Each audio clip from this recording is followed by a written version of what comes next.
Hi everyone.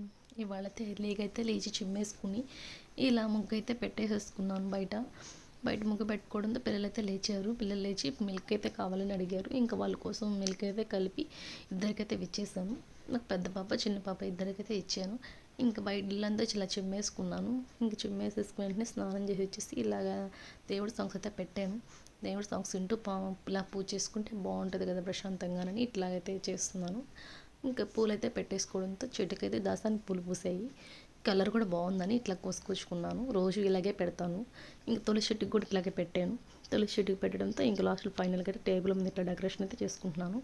ఇంకా rice పెట్టాను rice కుక్కర్లో. ఇంకా ఎగ్స్ పెట్టుకున్నాను. కర్రీ అయితే ప్రిపేర్ చేద్దామని టమాటాలు ఆనియన్స్ అయితే కట్ చేస్తున్నాను. కట్ చేసి ఈ కర్రీకి అయితే రెడీ చేస్తున్నాను. మా పాప అయితే ఎగ్ కర్రీ అంటే ఇష్టం, అందుకని ఎగ్ కర్రీ అడిగింది. దానికోసం అయితే చేస్తూ ఉన్నాను. ఇంకా రైస్ అయితే ఇట్లా బాక్స్లో పెట్టేసాను. ఇంకా ఎగ్ కర్రీ అయితే అవుతుంది. దాన్ని కూడా కొంచెం కర్రీ ఉడికిన తర్వాత పెడదామని చెప్పి ఇంకా పాపకైతే స్నాక్స్ అయితే రెడీ చేస్తున్నాను. స్నాక్స్ పెట్టేసి ఇంకా అది అయిపోవడంతో దాన్ని కూడా కలిపి ఇంక పాపకైతే బాక్స్ అయితే రెడీ అయిపోయింది. ఇంక పాపనైతే రెడీ చేద్దాం చెప్పి పాప దగ్గరికి అయితే వెళ్ళాను. ఇంక పాపనైతే ఇట్లా రెడీ చేస్తూ ఉన్నాను. తనకైతే బొట్టు పెట్టాను. తను ఏమంటే హాయ్ చెప్తుంది, హాయ్ అందరికీ అని. అందుకని హాయ్ చూపించాను అది కూడా. ఇంకా బాయ్ అని చెప్పింది. ఇంకా వ్యాన్ దగ్గరికి అయితే వెళ్ళింది.